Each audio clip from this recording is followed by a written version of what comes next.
is Mindy Peterson, and here in the US, this week is the biggest summer holiday week, 4th of July week, when we celebrate our country's birthday, the birth of American independence.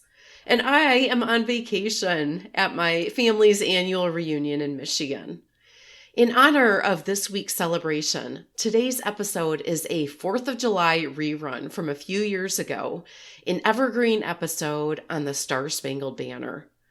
The Star Spangled Banner is the nickname of the American flag and also the title of our national anthem.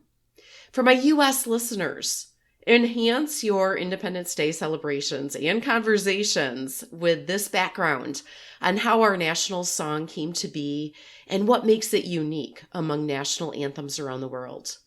For my international listeners, you'll be hearing this song in the 2024 Olympics whenever a U.S. athlete or team wins the gold. Enhance your Olympic experience with this behind-the-curtain peek at a song I hope you'll be hearing a lot in just a few weeks.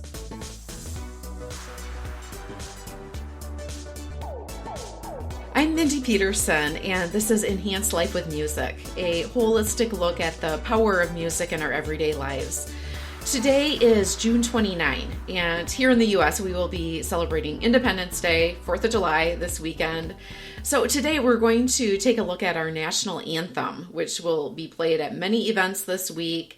It's also a part of most sporting events. We'll be hearing it played this summer at the Olympics whenever an American wins the gold.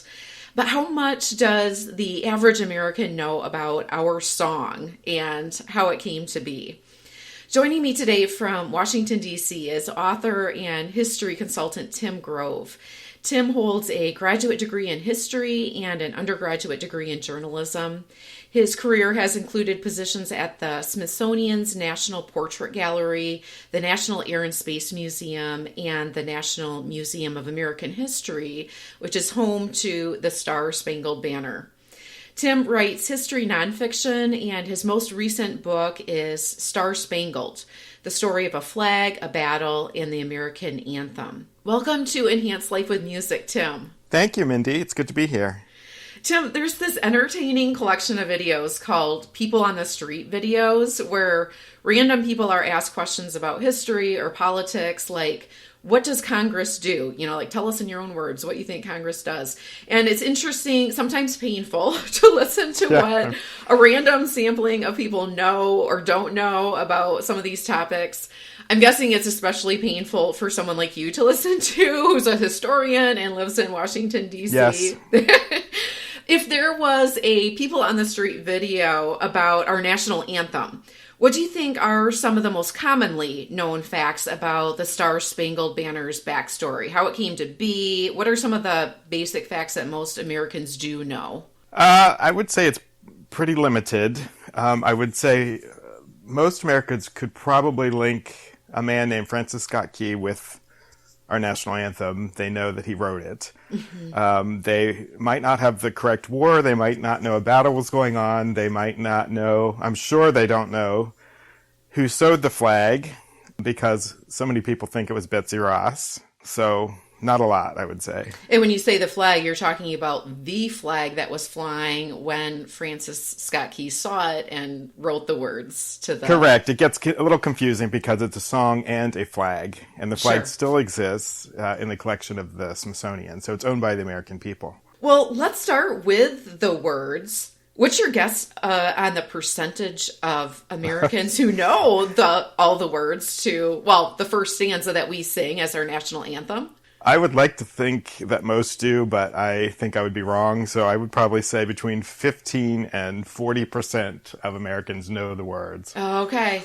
I'm guessing those who are more active in attending sporting events are probably more likely to know the words, would be my guess, since it is played very consistently at sporting events. Yes. Well, tell us about the lyrics and how the lyrics to the Star Spangled Banner came to be written. So one of the questions that historians, true history geeks, I would say, or purists, I would guess we would say, one question they have is, was Francis Scott Key writing lyrics or was he writing a poem? Because he did have a tune in mind. He'd actually written a song to that tune in the past. That's really a minor point, but he was inspired to write this poem by watching a battle unfold before his eyes. He happened to be behind enemy lines. So it was the Battle of Baltimore in 1814 as part of the War of 1812, which is very confusing to start with.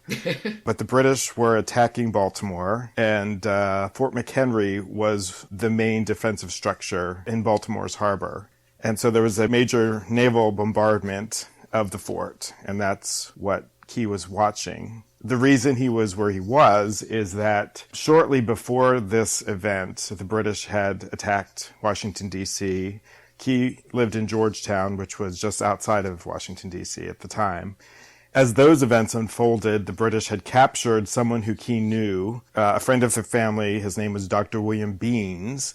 He was a civilian. They captured him and took him as a prisoner. Beans's friends came to Key, who was a well-known lawyer and known for being very articulate. He had already argued cases before the Supreme Court, and they said, would you come along and get permission? You had to get permission from the president to approach the British and try to argue for Beans's release. They knew they had a very short amount of time. So Key agreed to do that, and he had to go with some military officials, and they had to find the British fleet because they didn't know where they were in the bay somewhere. So finally they managed to find the main leadership, the admiral, and he agreed to meet with them for military terms. And right away they had agreed to release him. He didn't really have to argue his point because he had brought some letters that the British prisoners who the Americans had captured, they wrote some letters that he had taken along with him. So that kind of greased the wheels. So they agreed to release him. And so Key thought they would be on their way then. But they had overheard plans for the attack of Baltimore. And so the British leadership said, no, you're not leaving us until we end up finishing this attack. So he was stuck. So he was stuck there until after the battle was done. Correct. So he was forced to watch the British bombard Baltimore and was nervous. It was a battle that lasted from September 12th to 14. So it wasn't just one quick days. Afternoon.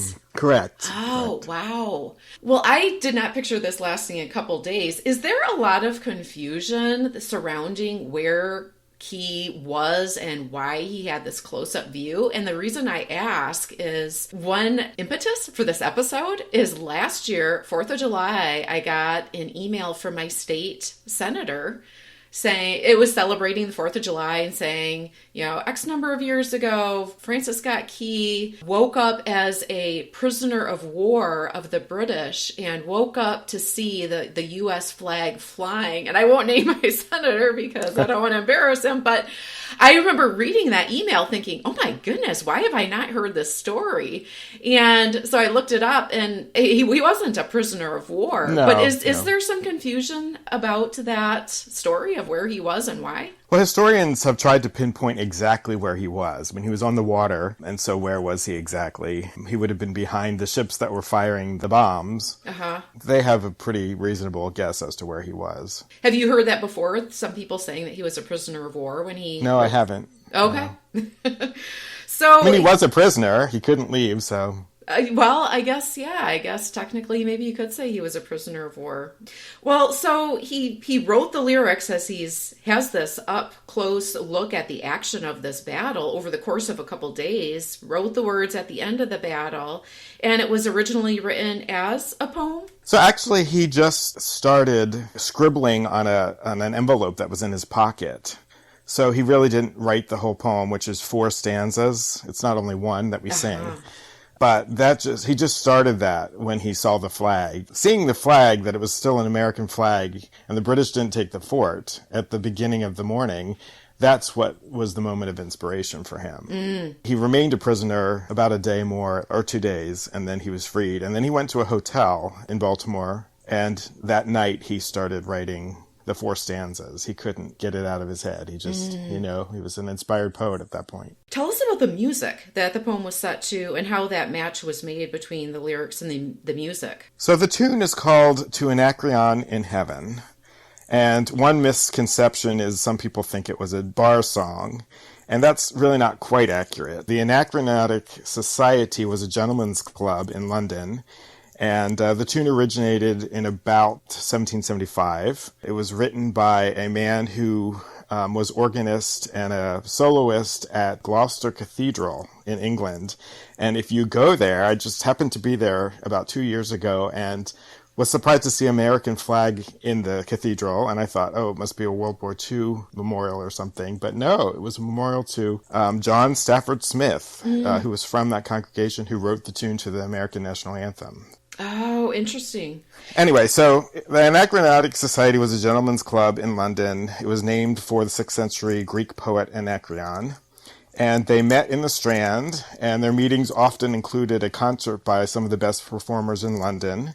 Their meetings often had a concert, and then they would have supper, and then they would sing songs. And the first song in the evening they always sang was this song, To Anacreon in Heaven. It was kind of the club song. So at the time in the U.S., was this tune just a well-known tune, sort of like Twinkle, Twinkle, Little Star is for us now? So at the time, there were about 85 songs already to that tune in the U.S. The most popular political song of the day was called Atoms and Liberty, and that was to that tune. So it was a very popular tune. Okay, that's ironic to me that these songs about liberty and our national anthem were set to tunes that were written by the British, who we were fighting against at the time. You know, who knows if most Americans even knew the tune had originated in Britain. Huh, interesting. Tell us how the U.S. flag and the song came to be called the Star Spangled Banner, because that was not an original title that Key gave to his poem or song. Is that right? Yes. His poem was first published in Baltimore as The Defense of Fort McHenry. That was the title. And I might be wrong about this, but I think a music publisher, when it was first published as a music piece, called it the Star Spangled Banner. And it just stuck? Right. Okay, and at that point, did the U.S. flag already have that nickname? That's a good question. I don't know. I think so, but I'm not sure. And the actual flag that inspired Keyes had how many stars and stripes at the time? It had 15 stars and 15 stripes, and the plan was to add a stripe and a star for every new state. However, they quickly realized that it would get way too long or the stripes would get too narrow if you kept adding stripes. So they came up with keeping the 13 stripes for the original colonies and just adding a star. Tell us about how this song officially became our national anthem, or when it did. So in 1931, it finally became the national anthem when President Herbert Hoover signed the bill into law. But it had been very popular. Even in Key's lifetime, it was a popular patriotic song. And it became the kind of the unofficial anthem of the North during the Civil War. And I would say by the 1890s, the Army and the Navy had started using it for military ceremonies, kind of their official national anthem, because there was no official national anthem. The first documented performance at a sporting event was 1918, which was the first game of the World Series that year, which was held in Chicago. And then by 1942, it was a regular feature of baseball games. It's really interesting to me that we did not have an official national anthem until 1931. Yeah, yes. Yeah, that's kind of crazy. And around that time, there were many other patriotic songs that were available to choose from, we still have other patriotic songs like America the Beautiful, My Country 'Tis of Thee. What do you think made this song, the Star Spangled Banner, so popular that it was chosen as the national anthem? I don't know. I haven't done a lot of research into that, but I would say that it was already in use strongly by the military, and so it had already become kind of popular as a national anthem, unofficial national anthem. It's kind of interesting because it's really a story. The words are telling a story. You'd think that the national anthem would be more about a prayer for blessings for the country or our leaders, or proclamation of our values of freedom and independence and courage and whatever. So yeah, it's I would say it's very unique among the national anthems of the world in that it doesn't talk about the virtues of the citizens of a country or pray for the health of the monarch like Britain's does. Yeah. It's about a historic event. If you had to pick a national anthem, do you think you would have picked the Star Spangled Banner? I like the Star Spangled Banner a lot because I'm a history person. I like that it tells a story. Of course, there are various objections to it. It's too militaristic. It is about a battle. It's racist. There's that objection as well. that objection relates to other verses, not the verse that we sing as the national anthem. Okay. Well, and of course, it's very important to point out that Francis Scott Key was a slave owner his whole life. So he's the man who wrote The Land of the Free and the Home of the Brave. But he did enslave people. He did free several slaves, at least 7, throughout his life. He had a very interesting relationship with people of African heritage. He was opposed to the slave trade. So he's a very complex character for sure. Yeah, well, it seems like there's a lot of leaders from that time period who fit into that category where they may have spoken out against some of the abusive treatment of slaves, but they still had slaves. Right. This is a quick break to tell you about Sonics, the service that I use to transcribe these episodes.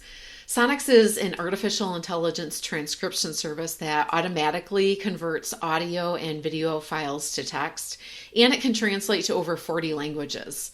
I transcribe these episodes to make them more accessible.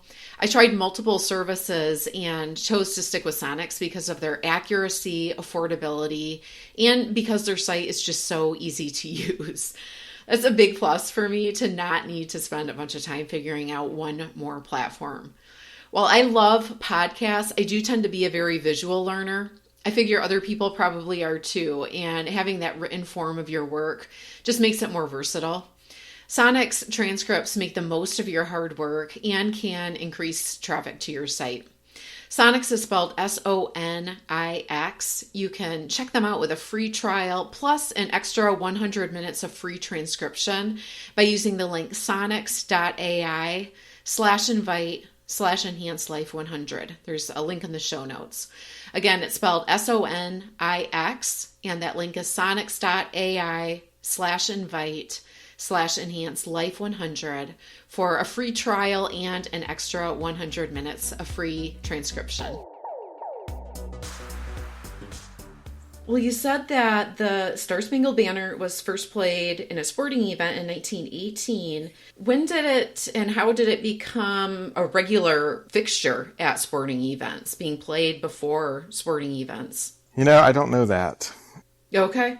When I think about the Star Spangled Banner, there's certain moments that come to my mind where it really struck a chord with me and were just momentous, touching moments, I guess I would say. One of them, there was a store, Gander Mountain, near us. It's not there anymore, but they had the biggest flag I've ever seen flying outside their store. And I think just whenever I see a flag that's enormous in size, it just has this magnificence and majesty to it that it really catches your breath and catches your attention and really evokes the sense of patriotism and pride in our country. And so that's one moment that comes to my mind. And another moment that comes to mind is when I was out of the country for about a week and a half, and I came back. I had been in Europe, so I had been in many different small countries. A lot of them were German speaking or a language that I had no clue what they were saying. I know some Spanish. So the Spanish, Italian, I could kind of get by with that, but the German, not a chance. I had a wonderful time and didn't really expect this response of when I came back to the U.S. and landed and got off the plane into the airport and saw that U.S. flag.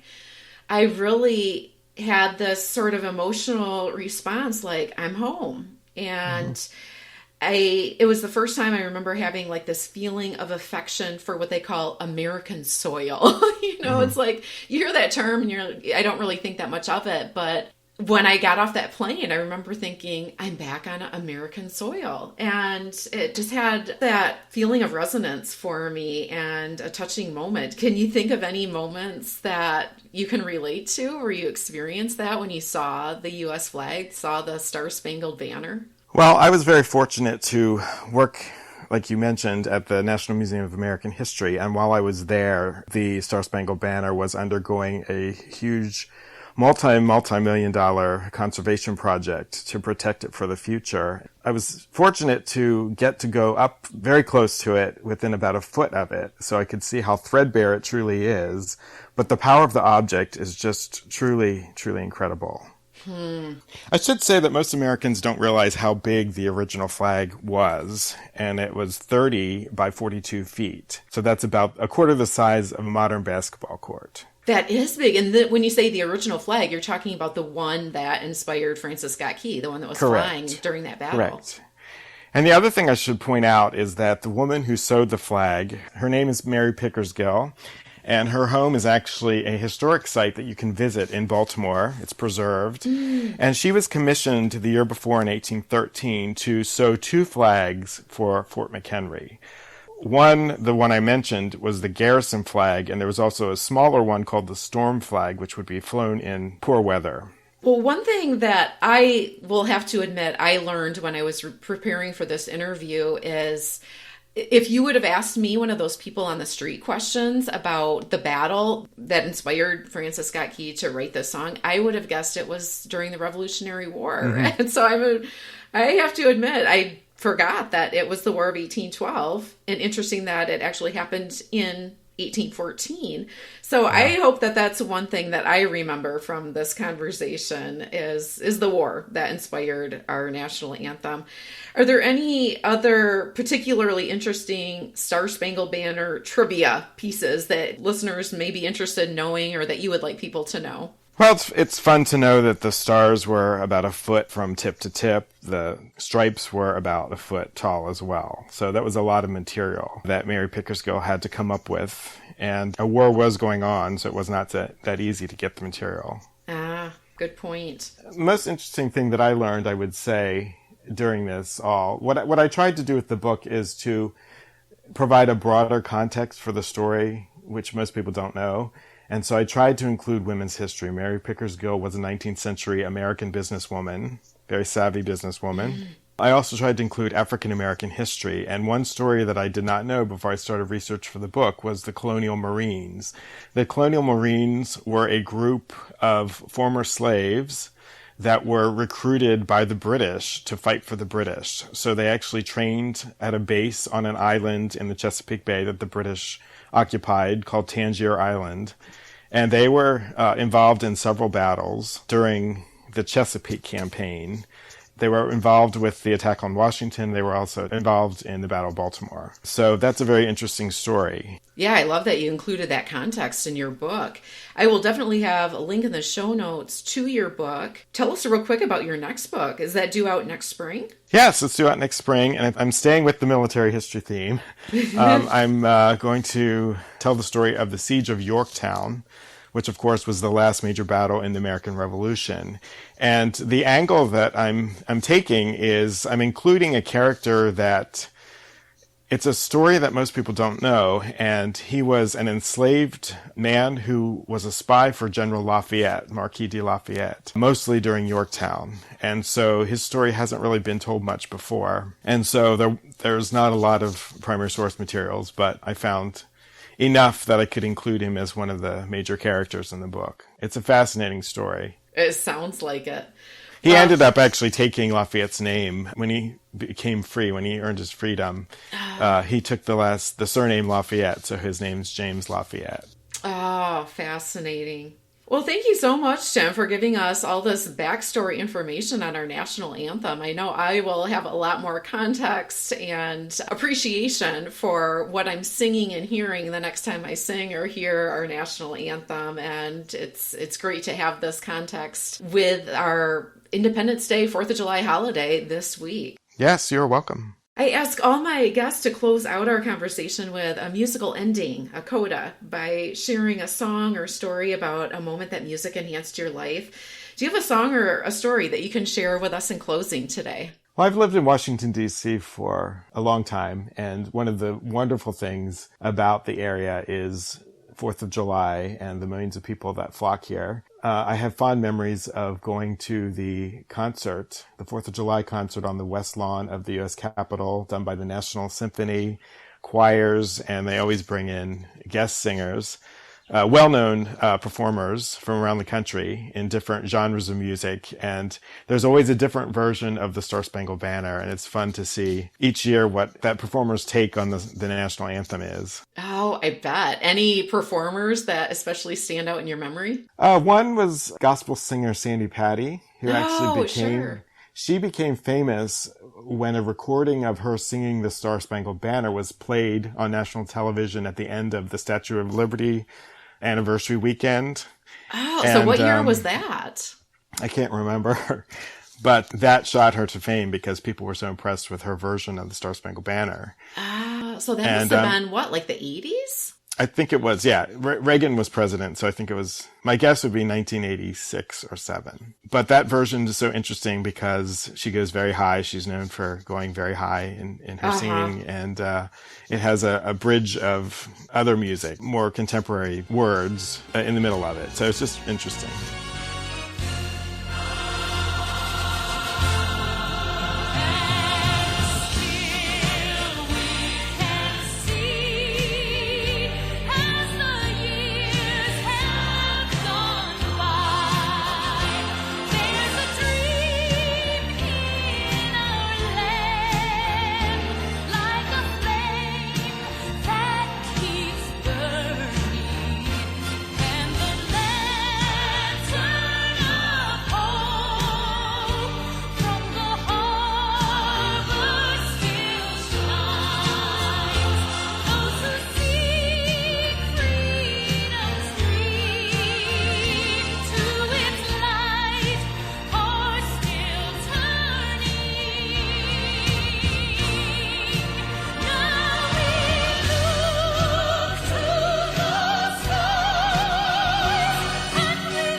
And that was a little bit of the YouTube audio from the event Tim was describing. Sandy Patty singing during the 86 rededication of the Statue of Liberty. The YouTube link is in the show notes, as well as ways to connect with Tim and get a copy of his book, Star Spangled. As always, you'll find a transcript of this episode in the show notes at our website, mpetersonmusic.com/podcast. And you'll find me on email, mindy@mpetersonmusic.com, Facebook, Instagram, Twitter, and LinkedIn. All links are on the website and in the episode details right in your podcast app. Thank you so much for joining me today. Until next week, may your life be enhanced with music.